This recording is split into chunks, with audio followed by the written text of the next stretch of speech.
Welcome to all. Myself Dr. Diptiranjan Patnaik, working as an assistant professor in GL Bajaj Institute of Technology and Management, Greater Noida. Today's topic is channel capacity. Before this class, we have read about in the last class about the source coding. Now we will go through the channel about the channel. Okay. So before that, we will see what is your information rate. Okay.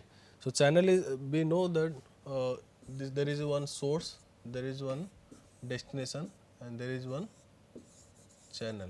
Okay. Where we have already read about the source side, how the source should be encoded as everything, but we have to also see that about the, we have to also focus on channel also.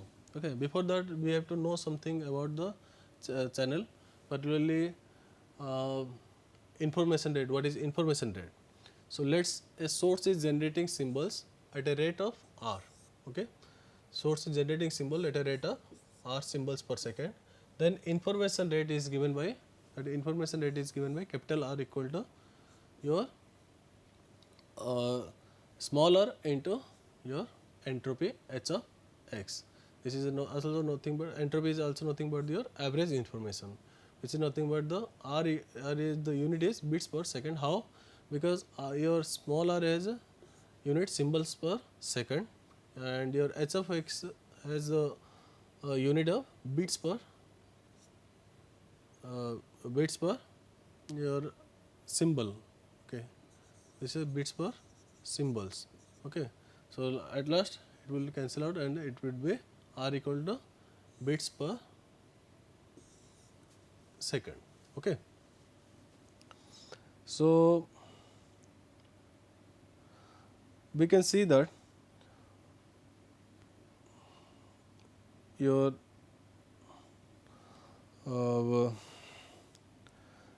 what is basic channel.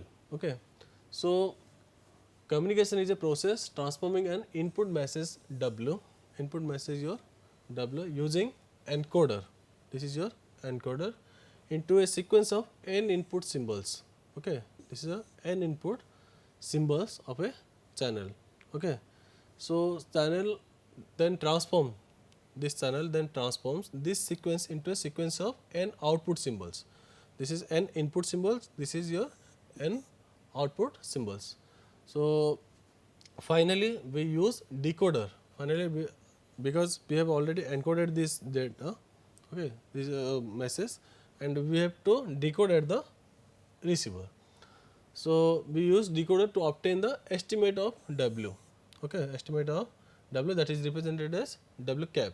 Okay, W cap of the original message. So as this message is transmitting through the channel, so 100% the quality of the message is cannot be recovered in the receiver side. So we always use the estimated input message, that is estimated W. This is the original W, this is your estimated W, and it should be nearly equal. Okay, it can be 100% equal. Next is, what is discrete memoryless channel? Okay, channel is the, we know, but what is discrete memoryless channel? So a communication channel may be defined as the path or medium through which the symbols flow to the receiver end. We have already read about this. We define a discrete channel to be a system that is your system that is your, this is your discrete channel. How can be represented as a, this is a input, this is output, then this is your channel P of y given x, consisting of an input alphabet x, output alphabet y, and a probability transition matrix. This is your probability transition matrix P of y given x, specifying the probability that we observe the output symbol y provided that we send x belongs to x. That means we are transmitting x and we are receiving y. What is the probability of getting y, okay, from x? We can we can represent this as a transition matrix. Transition matrix is nothing but the number of symbols are there, and we are watching the number of probabilities at the what is the probability of getting at the output the same symbols. Okay, and collectively this is known as your transition matrix. So the channel is said to be memoryless if the output distribution depends only on the input distribution at that time. Okay, and it is you can say that the present output is depending only on the present input. Okay, not past or future, and is conditionally independent of previous channel inputs or outputs. Okay, so this is your channel, memoryless channel. Okay, discrete memoryless channel, and this is your x naught to xi minus 1, and the output is your y naught to yj minus 1. So a discrete memoryless channel is a statistical model with an input x and output y. Each possible input to output path is indicated along with a conditional probability. Already we have read, and that's why I have written OR, which is the conditional probability of obtaining output y given that the input x. This is called channel transition probability. Okay. So a channel, what is channel matrix? A channel is completely specified by the set of transition probability. So this is your channel, and this is represented by a transition probabilities. Okay, this is known as channel matrix. This is known as transition probability. This is also known as channel matrix. So the channel is specified by the matrix of transition probabilities. This matrix is given by your P of y1 given x1 to P of yn x1.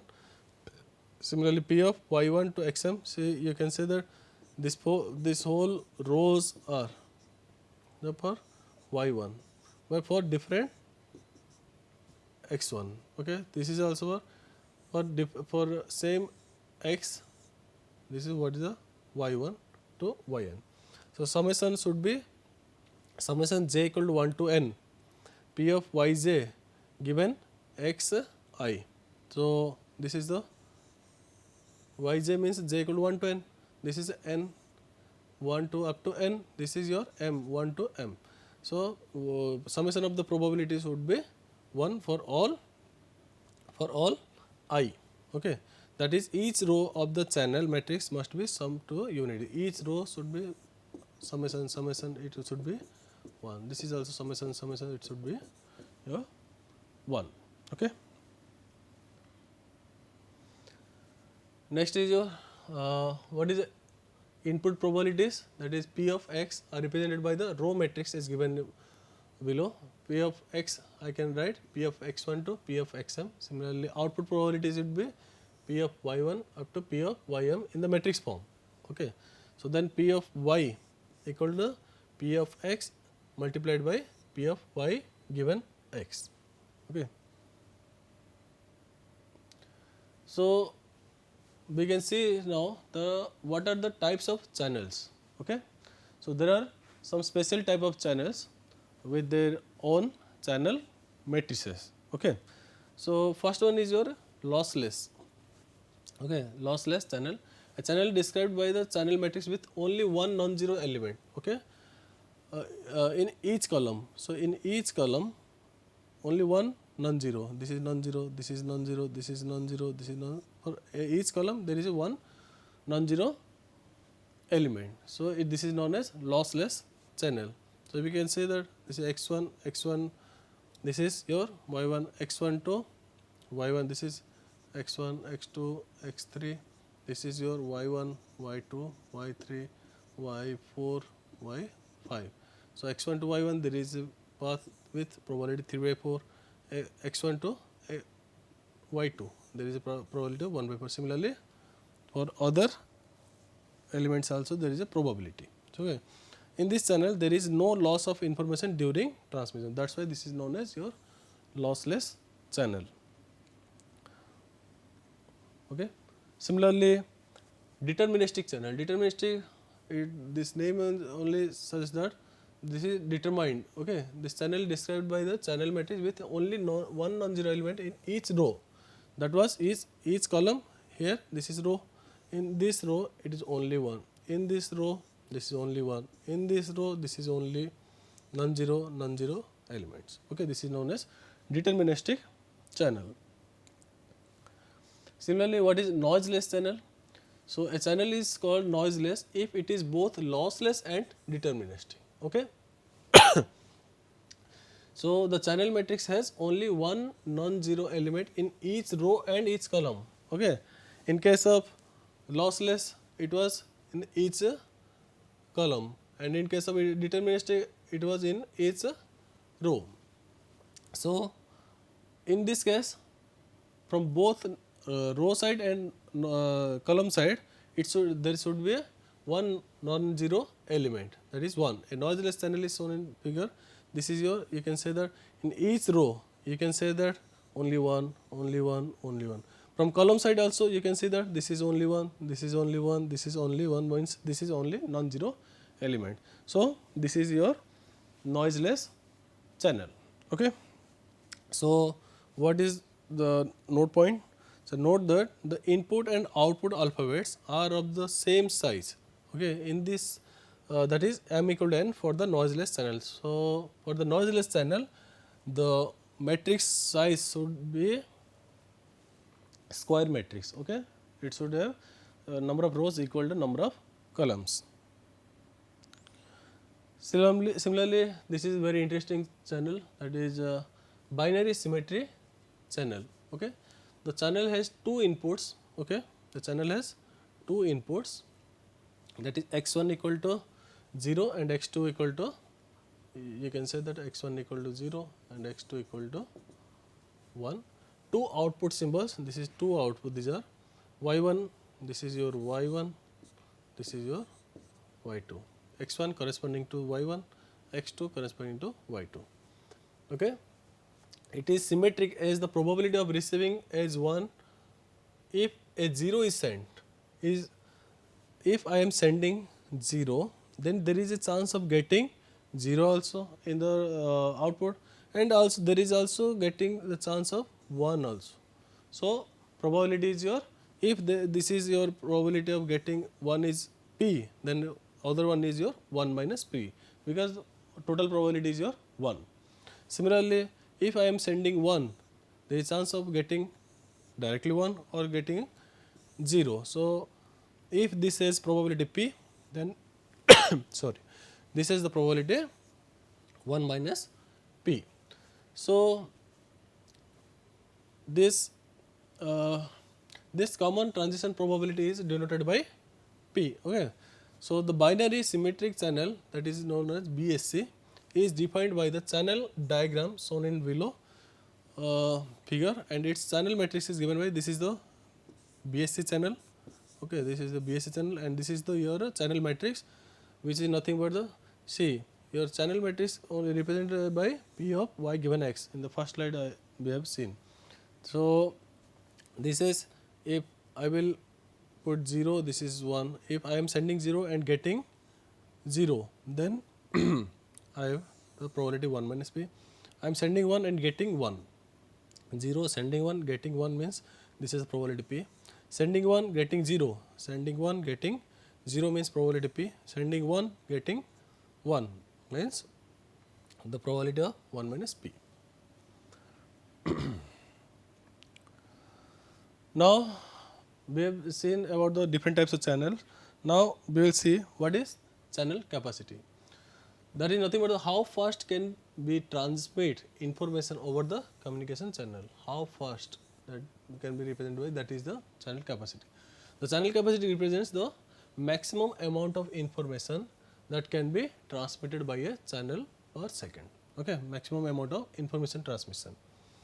Suppose a source sends R messages per second, and the entropy of message is your h bits per message. The information rate is your R equal to small r into h bits per second.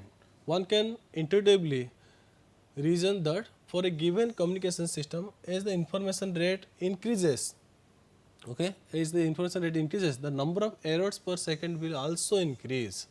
Okay, surprisingly, however, this is not the case. We will see what is happening. So, we can calculate the channel capacity of a discrete memoryless channel. So, we can see that the channel capacity is commonly denoted as CS. This can be written as CS equal to maximum of your information, that is I of x comma y. Maximum, that is I of x y, we have already read in the previous classes. I of x y equal to h of x minus s of x given y. So, the quantity C of S is the maximum amount of information that can be transferred per symbol. This is known as channel capacity per symbol. Okay, this is channel capacity per symbol. This channel capacity can also be measured in terms of information rate also. We have already seen. Let's say source, or we have already seen, but we can see here also. Let's say source is generating symbols at a rate of r symbols per second, then maximum rate of transmission of information per second is your r times CS. Okay, bits per second. So, r equal to r times CS. So, r is symbols per second and this is CS is your bits per symbol. Okay. Next, this is your Shannon's theorem for channel. So, a given communication system has a maximum rate of information C, known as the channel capacity. Maximum rate of information. Okay, rate of channel capacity is the nothing but the rate of information. But channel, what is the actual channel capacity? That is your the maximum rate of information. Okay. If the information rate R is less than C, okay, if the information R is less than C, that is channel capacity, then using intelligent coding techniques, one can approach arbitrarily low error probabilities. Okay, if R is less than C, then if error is happening, then we can approach the we can use the coding technique, different coding techniques to approach the low error probabilities. Thus, if R is less than or equal to C, then transition may be possible without error in the presence of noise. Unfortunately, Shannon's theorem is not constructive proof because it only acknowledges that there is such a coding technique. Okay, this Shannon's theorem says that there is a coding technique. The proof can therefore not be used to develop a coding method and that reaches the channel capacity. We do not know the coding method. So, if R greater than C, then errors cannot be avoided regardless of the coding techniques used. So, if R greater than C, if the transmission information rate is greater than the capacity, means over out of bound. Okay.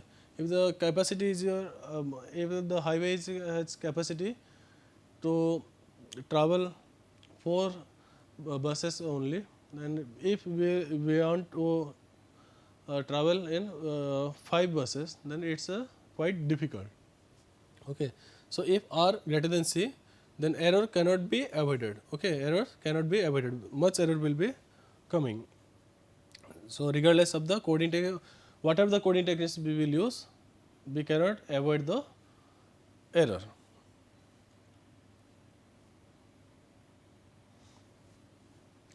So, this is your Saturn Hartley theorem. Next came into play that what is the Saturn Hartley theorem. This theorem applies to a channel in which noise is additive white Gaussian noise. So, this is your input signal, this is your channel. In the channel, this is your noise is added in the channel, that is your white Gaussian noise. Okay, and this is using the filter we can represent the channel. This is your output. This theorem states that this is the channel capacity. Okay, and before that we have seen that this is the channel capacity theorem. This is the channel capacity in the presence of noise. Okay. So C equal to B log base to 1 plus S by N. This is bits per second. The unit is bits per second. So B is your nothing but the channel bandwidth, S is your signal power, N is your total noise within the channel bandwidth. Okay. That is N equal to eta times B with eta by 2 power spectral density. Okay. So whose noise has the band this is the noise power with power spectral density eta by 2. This theorem shows, okay, this theorem shows the role of bandwidth and SNR in a communication link. This is the very important theorem. We shows that the role of bandwidth, what is the role of bandwidth and what is the role of signal to noise ratio.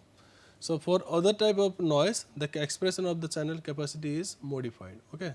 So for additive wide Gaussian noise, this is the formula. So the Saturn Hartley theorem indicates that a noiseless Gaussian channel, okay, noiseless means noise equal to 0. So SNR is nothing but your signal power divided by noise power. If N equal to 0, this equal to 0, then this quantity would be infinite. Okay.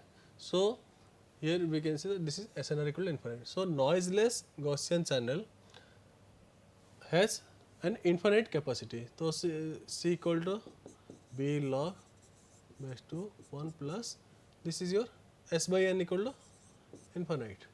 Okay. So it would be a infinite capacity. Okay. However, as B tends to infinite, if B tends to infinite, the channel capacity does not become infinite, since with an increase in the bandwidth, the noise power is also increasing. How? Because this is noise power. It also depends on bandwidth. Okay. So if bandwidth is also increasing,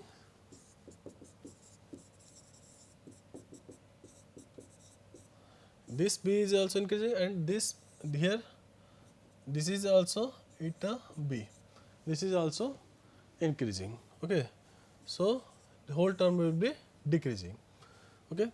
If the noise power spectral density is eta by 2, then the total noise power here I have already told that N equal to eta B. Therefore, the Saturn Hartley law becomes C equal to B log 1 plus S by eta B, not N, it is eta B. So I can rearrange. So this is B, this add S by eta multiplied by S by eta and again multiplied by eta by S. After cancel out, it would be B. So I can write S by eta, okay, and log to 1 plus S by eta B, and this would be your power because before the log it is placing. So using this, how to see, this is the form of, you can say there, this is the form, I can write this is the form, limit x tends to 0, 1 plus x to the power 1 by x, 1 plus x to the power, this is 1 by x. Okay.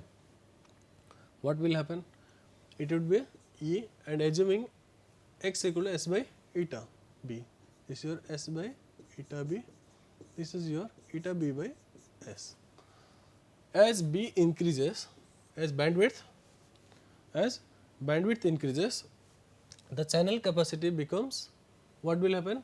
The bandwidth increases means the bandwidth is increasing, then channel capacity would be S by eta. Okay. This is your band C infinite equal to S by eta log 2.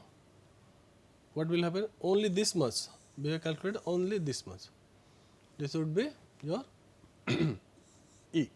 Okay. This is nothing but the log 2 by C. This is 1.44 divided by multiplied by S by eta. So this we can get this the what will be the C infinite, that is C infinite nothing but the if bandwidth is increasing more, then what will be the channel capacity. Okay. This is all about the channel capacity. We can refer these books for extra knowledge. So in the next class we will see the next topic. Thank you very much.